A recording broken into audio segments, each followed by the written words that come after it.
Nosso Pai, nosso Deus, somos gratos ao Senhor pela possibilidade de desfrutar desse tempo na Sua presença, nos alegrar de Ti, da Sua palavra, da possibilidade de cultuar ao Senhor. Nos ajuda a cada um aonde está a fazer isso, em espírito e em verdade.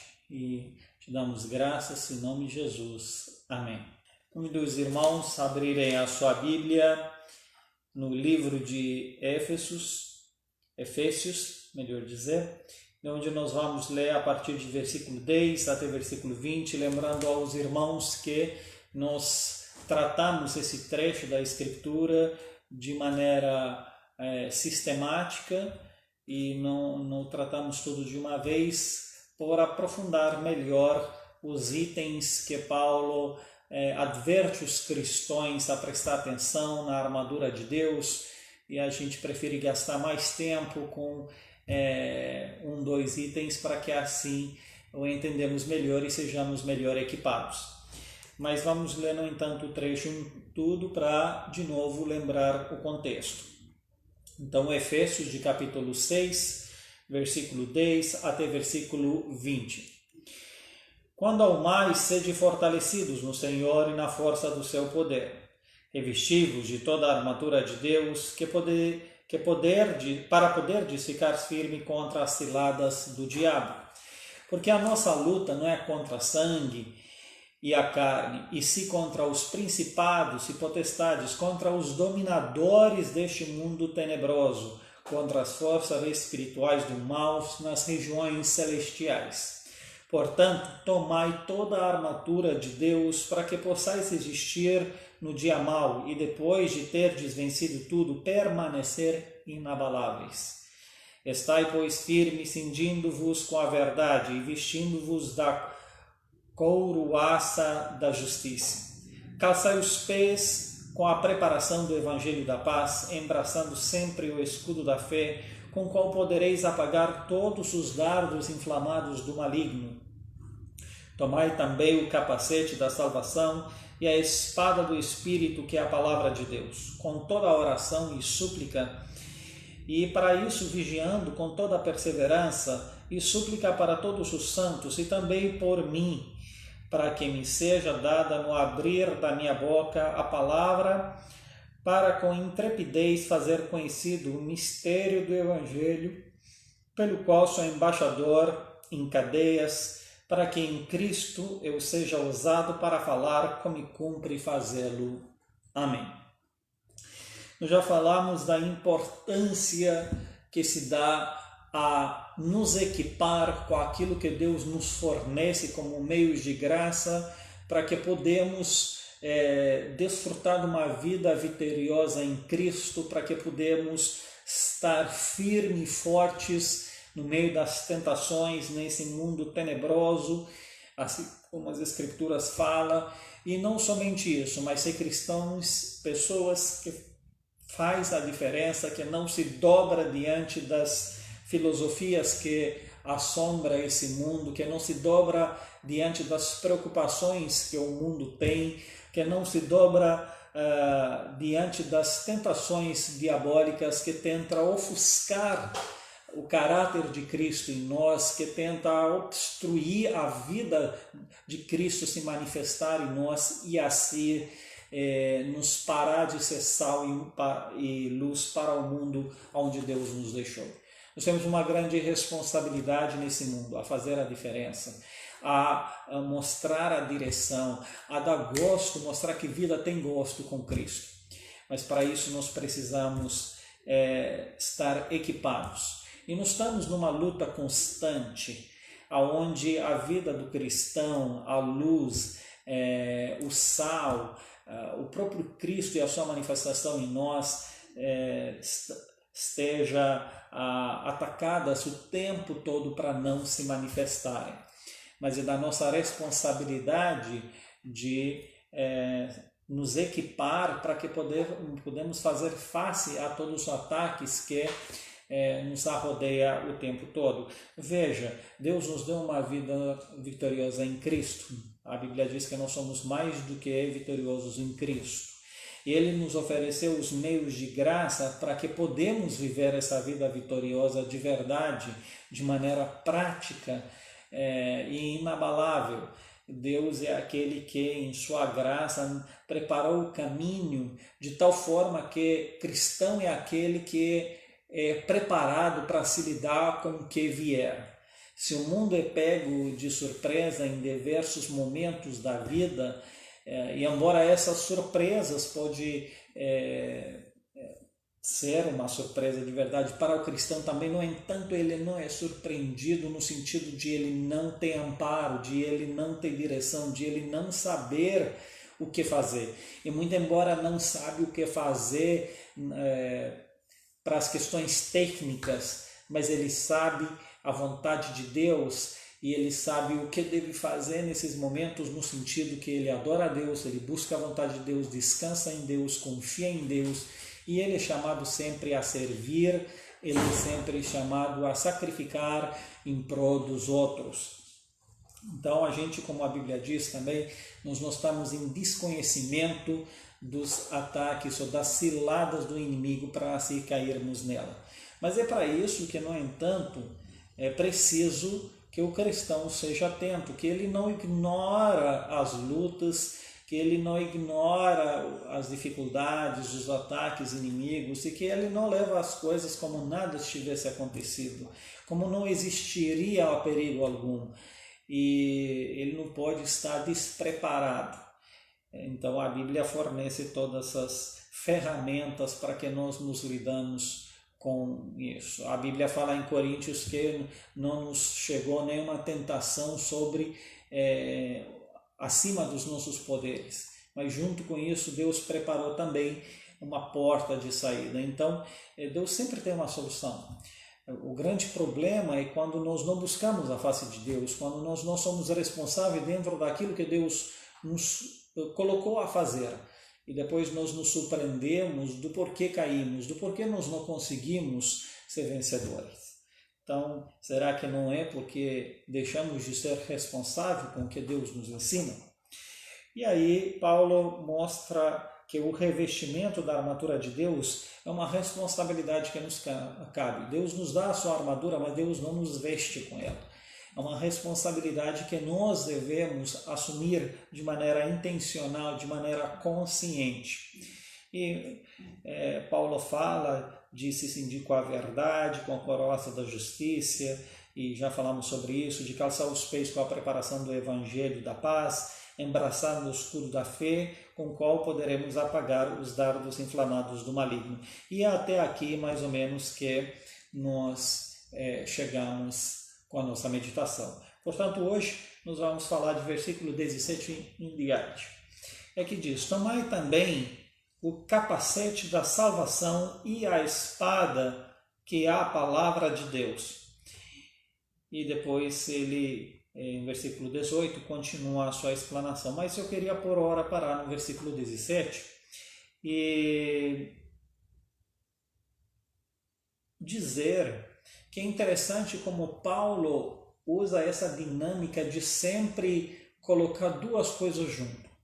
Eu não sei se você percebeu isso, mas é como Paulo diz uma coisa e tenta explicar melhor na segunda parte. Como as coisas, uma verdade, ela nunca anda sozinha. E aqui fala em versículo 14, por exemplo, cingindo-vos com a verdade, não para aqui, vestindo-vos com a couraça da justiça. Então veja como a verdade e justiça, elas caminham junto. Em outras palavras, o entendimento da justiça te ajuda no entendimento da verdade e vice-versa.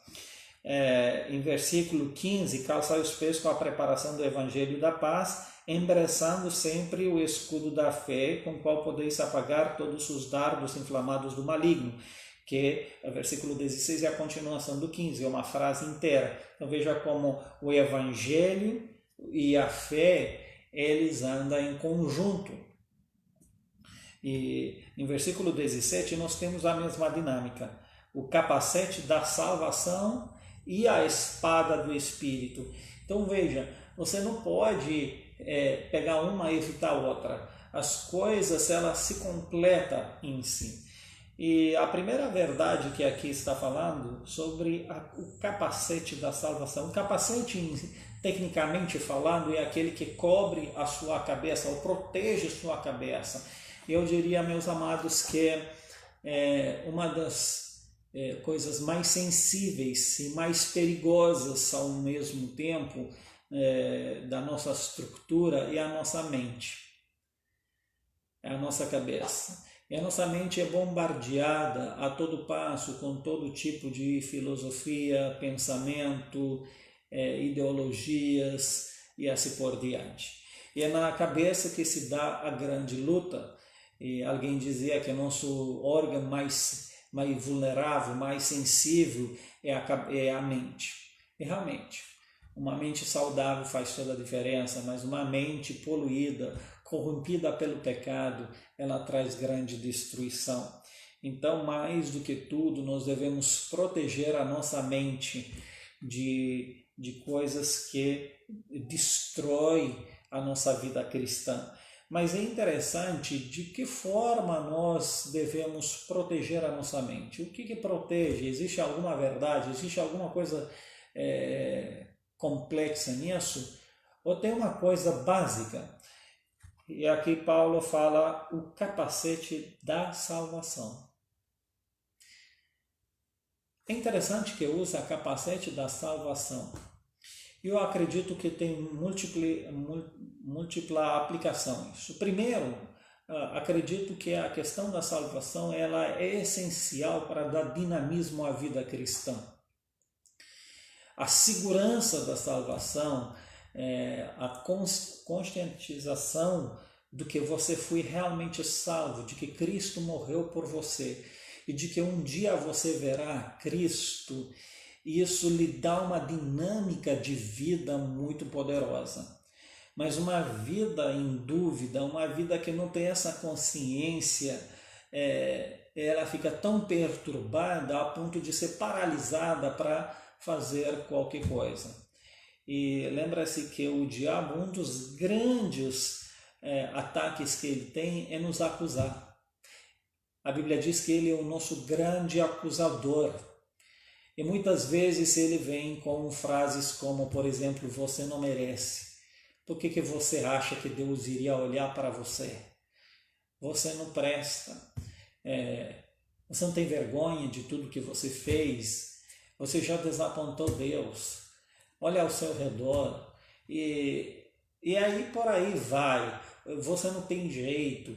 E todo tipo de frases e coisas que acusam a gente e tem o papel de aniquilar o nosso poder e a nossa força de viver. Portanto, é importante que nós nos protegemos com a verdade de Deus em relação a isso, com a capacete da salvação. Deus é aquele que nos deu a salvação pela sua graça, uma salvação que não denota de quem nós somos, do que nós fizemos ou vamos fazer ou deixar de fazer. Uma salvação que tem sua fonte somente no amor incondicional de Deus. Ele nos amou não porque nós merecemos, não porque somos menos pecadores do que outros. Ele nos amou e escolheu a nos amar antes que nós fizemos qualquer bem ou qualquer mal, antes mesmo de nascer. A Bíblia diz que ele nos escolheu na eternidade em seus divinos planos. E isso teve a ver somente com ele e não conosco.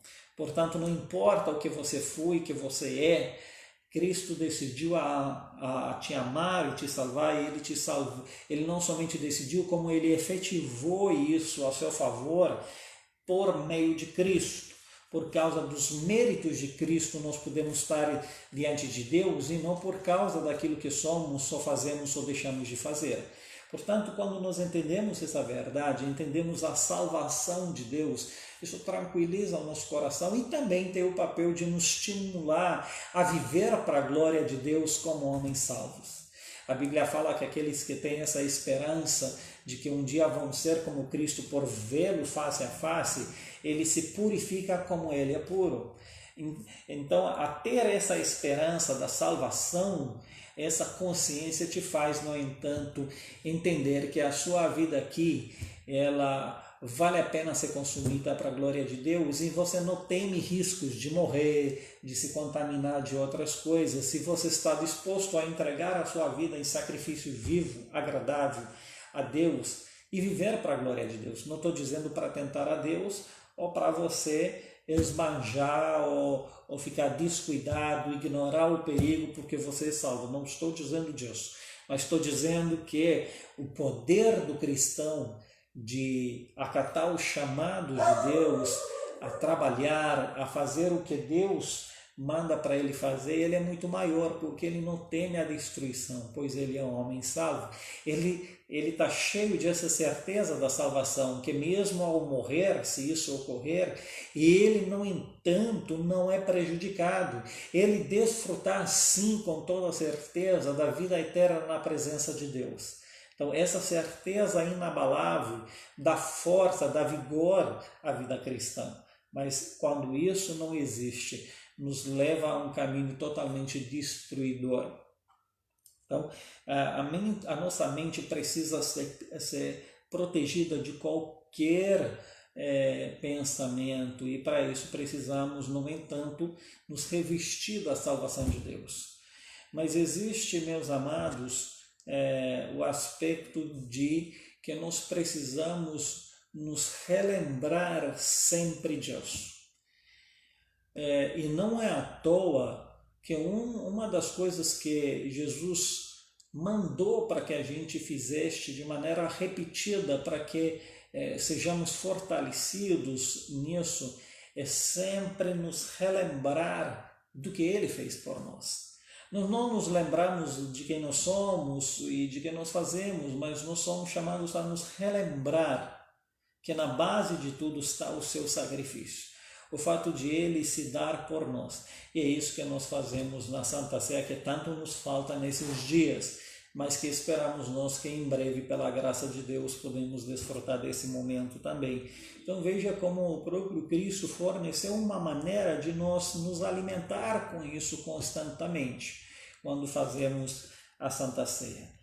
Mas a salvação, ela não é só algo filosófico e ela não se mantém sozinha, mas existe uma parte ativa nisso. Então a ideia da salvação não é algo passivo, mas é algo ativo.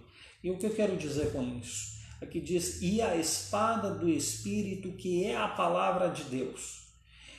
Existem dois aspectos aqui. Primeiro, que a espada é um instrumento tanto de defesa quanto de ataque.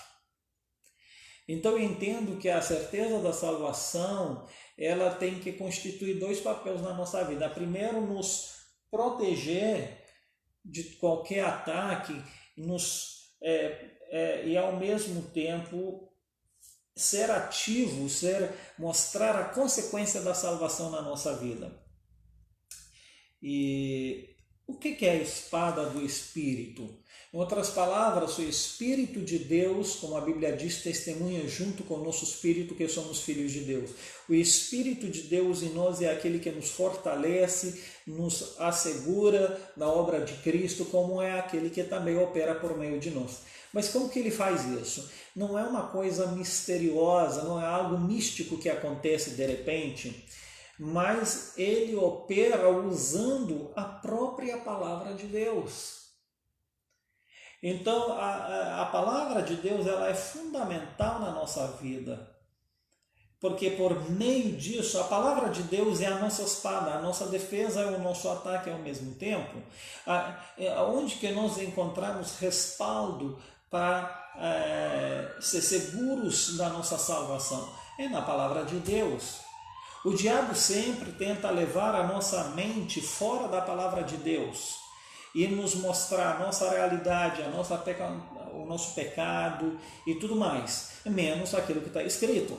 Por isso, quando nós avaliamos e pensamos em nossa salvação a partir de quem nós somos, nós, portanto, temos grandes dificuldades. Mas quando nós usamos a palavra de Deus e não a nossa experiência, ver o que a palavra de Deus diz a respeito da salvação. E aí, na palavra de Deus, nós vamos perceber de fato o amor de Cristo. vamos perceber que a salvação tem a ver de maneira integral com a obra de Cristo e não conosco. E aí a gente se protege, a gente responde pela fé com aquilo que está escrito. Está escrito, Cristo morreu por mim. Acabou. Mas ao mesmo tempo, uma espada é aquela que não somente defende, ela parte para o ataque. E é interessante que às vezes tem quem diz que a melhor defesa é o ataque, é atacar. E acredito que em certos aspectos isso é verdade. O que eu entendo com isso é que a salvação que nos foi assegurada, ela encontra uma consequência de praticidade na nossa vida, ela nos leva a uma ação.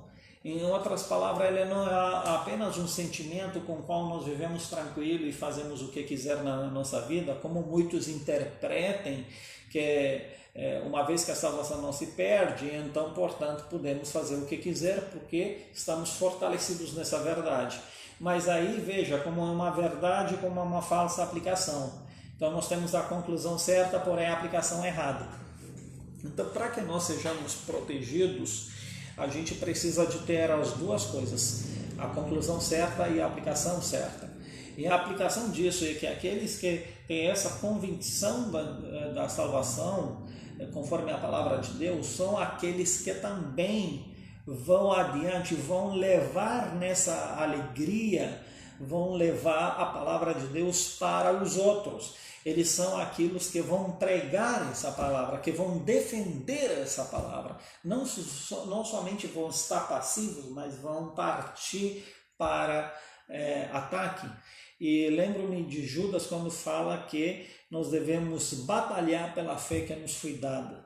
Então é uma questão não só de defesa. Numa batalha você não somente se defende, você ataca. E então eu entendo que a espada do Espírito tem a ver com usar a palavra de Deus tanto para a gente se certificar da obra de Cristo em nós, quanto para, com isso, viver a palavra de Deus. Porque seria incoerente de você dizer, eu creio na salvação de Cristo, mas eu não me sacrifico para a sua obra.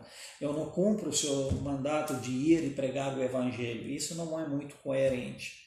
Então é preciso que percebamos como o capacete da salvação ele tem a ver com a espada. Por um lado você se protege, por outro lado você ataca. Então veja como essas duas coisas elas operam de maneira conjunta. E precisamos que nós atentamos para isso. E logo adiante, Paulo mostra que isso, por sua vez, se conecta com outra ação. É pela primeira vez que Paulo conecta isso com outra vez. De que maneira nós nos defendemos e atacamos? Esse precisa de mais uma coisa, e por isso que em versículo 28, em 18, Paulo continue de certa forma, aliás, ele faz uma frase extensa de versículo 17 até o versículo 20. E aí ele diz, com toda oração e súplica.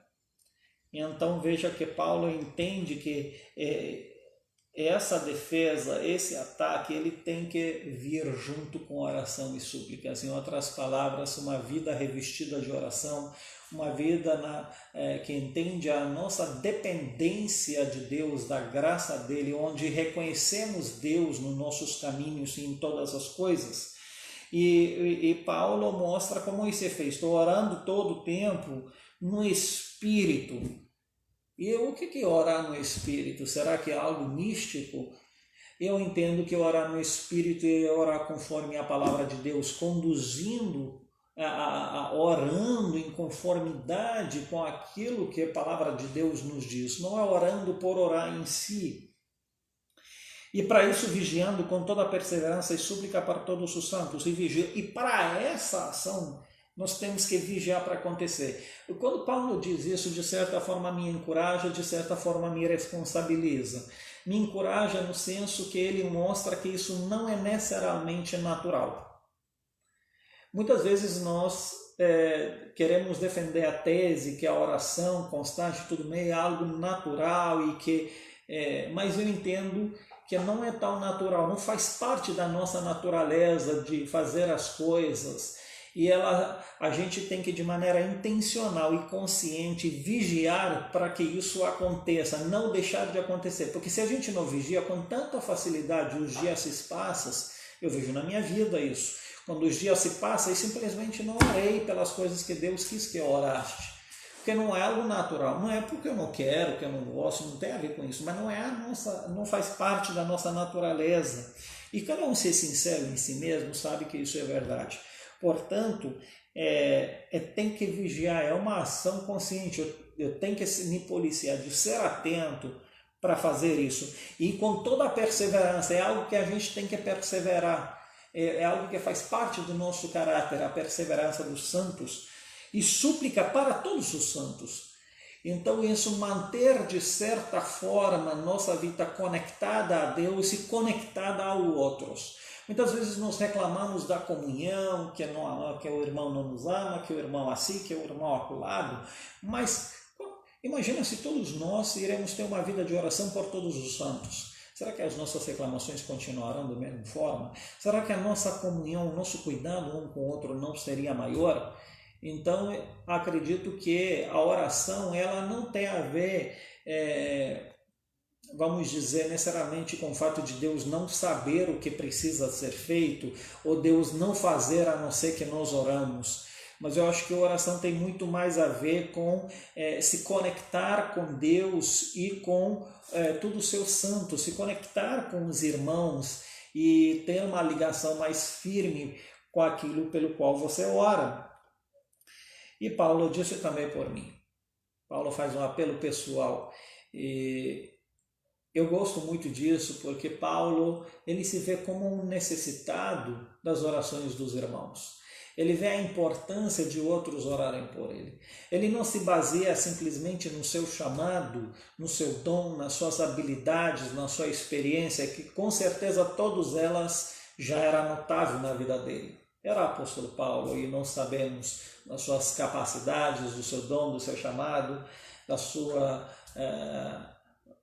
força teológica com qual ele tratava as coisas, mas ainda assim ele não se vê suficiente nessas coisas e ele vê a necessidade em sua humildade de estar conectado aos irmãos, de ter pessoas por trás que sustentam o seu ministério e sua vida, que ora por ele. Eu gosto disso, porque Paulo não se baseia nele mesmo, mas ele baseia a sua vida ministerial na graça de Deus e conectada com os irmãos.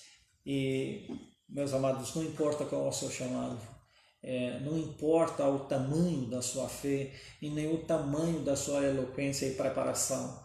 Sem Deus nada podemos fazer. E Jesus disse isso: a parte de mim nada poderei fazer isso. E nós devemos entender essa dependência completa da graça de Deus para o sucesso do nosso ministério.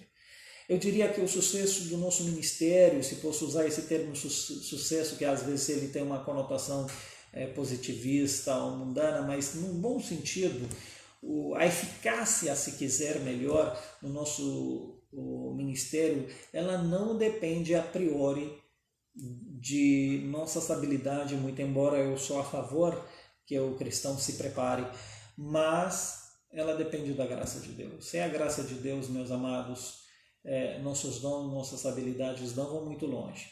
E basta nos lembrar na história quantas grandes personalidades, grandes capacidades e potenciais se perderam por causa do pecado. Se perderam. Então, o que fez diferença entre o que se perderam e o que permaneceram? Simplesmente a graça de Deus. Porque as capacidades de alguém não foi suficiente para matar alguém. Se Deus não lhe deu graça, e eu acho que isso é para o nosso ensino, nos fazer sempre humildes e saber se eu estou em pé, é por causa da graça de Deus. Eu não estou dizendo isso anulando qualquer responsabilidade que nós temos, mas estou dizendo isso para mostrar a nossa dependência de Deus. E Paulo diz, e também por mim, meus irmãos, orem por mim. Veja, o apóstolo, aquele que pregou o evangelho por eles. O apóstolo, aquele que os nasceu na fé.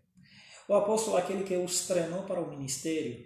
Ele pede, no entanto, o auxílio dessas pessoas, desses irmãos humildes, a favor do seu ministério. E também por mim. Eu diria, meus amados, que nunca devemos desprezar as orações dos irmãos. Por mais simples que os irmãos são, nunca devemos desprezar as orações dos nossos irmãos. Portanto, digo eu, aproveitando isso, a todos que me ouvem, ore por mim. Ore por mim, como Paulo diz, para que me seja dada no abrir da minha boca a palavra, para com intrepidez fazer conhecido o ministério do Evangelho.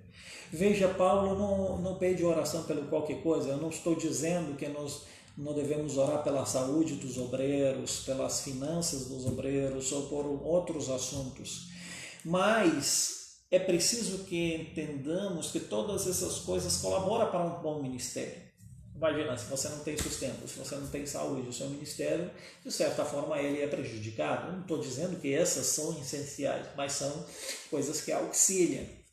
Mas a ideia toda é orar para que podemos exercitar, orar para tudo que é aquilo que é necessário, para que nós podemos exercitar o nosso ministério de maneira eficaz. E, meus amados, sem a graça de Deus, jamais podemos fazer isso. Então, ore, principalmente por nós que nos lidamos com a palavra. É uma responsabilidade tremenda. Apesar de termos dons e capacidades que Deus nos deu, é uma responsabilidade tremenda. Porque se tem a pretensão que trazemos a própria palavra de Deus para você. Então, ore por mim também, para que me seja dada no abrir da minha boca a palavra, para com intrepidez fazer conhecido o mistério do Evangelho. Então, ore por mim. Pelo qual sou embaixador em cadeias, diz Paulo, para que em Cristo eu seja usado para falar como me cumpre fazer. Paulo se vê como um embaixador, e mesmo estando em cadeias, em prisão, lá ele é um embaixador que representa o Evangelho de Cristo. Mas o que eu gosto é que Paulo mostra em outras palavras, não importa onde eu esteja, o importante que é o propósito é de levar o Evangelho lá. E se Deus me deixou estar numa situação desconfortável, não é por um azar, mas é porque eu sou um embaixador e o embaixador vai aonde ele é mandado para representar aquilo que ele embaixa. Então, meus amados, nada é por acaso. Às vezes somos presos em situações desconfortáveis. Imagino que agora, nessa pandemia, todos nós fomos presos em situações inesperadas, não das melhores. Mas será que nós mesmo nessa pandemia nós somos embaixadores de algo? Por isso que precisamos entender que somos embaixadores. E mesmo em sofrimentos, em fraquezas, em percas, nós representamos a Cristo. E nunca devemos nos esquecer disso. Mesmo em sofrimentos e em percas, nós somos os representantes de Cristo naquela situação. E Paulo diz que seja eu ousado para falar como cumpre fazer. São duas coisas aqui. Para que seja ousado. Então, orem para que eu não me deixe enfraquecido pelas cadeias. E a nossa tendência no meio do sofrimento, das percas, da aglomeração, é de entristecer e deixar o ministério do lado, deixar a igreja para lá, falar, olha, depois que eu resolvo minhas coisas, eu volto para a igreja, faço as coisas, mas eu agora estou com outras coisas. Essa é a nossa tendência natural. O Paulo diz, ore para que não aconteça isso. Ore para que eu seja ousado para falar. Por que ousado? Porque como que você vai falar de salvação e de libertação quando você é um preso, quando você é um ninguém, de certa forma? Cara, ter ousadia baseado em quê? Mas, meus amados, o que nos dá ousadia não são as circunstâncias, como no mundo de fato são as circunstâncias que levam uma pessoa a poder ser ousada ou não, mas é o próprio Evangelho. Apesar de presos, nós somos livres. Mas a segunda coisa é que Paulo diz como me cumpre fazer. Em outras palavras, nós devemos ser ousados. É um dever que temos de fazer isso. Por isso que lembra que eu disse que essa questão da salvação não é uma questão passiva, mas é uma questão ativa. Então, devemos fazer isso. Devemos atacar, se posso dizer dessa forma, devemos pregar a palavra de Deus de maneira ousada. Nós não precisamos ser enfraquecidos pelas circunstâncias negativas e, pelo contrário, nós devemos ser ousados mesmo nesses tempos. E que Deus nos ajude a ter essa ousadia, a pregar e mostrar que Deus é a solução, Deus é misericordioso, justo em todas as suas ações e Deus estende a sua mão graciosa em Cristo para todo mundo. E que Deus nos abençoe com essa mensagem, nos fortalece. E em nome dele e para ele, que ele seja glorificado. Amém. Vamos orar para que assim nós finalizamos essa transmissão e logo mais daremos os avisos. Nosso Pai, nosso Deus, nós somos gratos pela salvação em Jesus Cristo e pedimos que nos revestimos com o capacete da salvação e com a espada do Espírito, que o Senhor nos ajude a ser ousados em pregar a sua palavra e entender a nossa dependência e necessidade de Ti. Que o Senhor seja gracioso para com o seu povo, com a sua igreja aqui em Rio Tinto, para que ela cumpra com o seu propósito para a sua glória. Em nome de Jesus. Amém.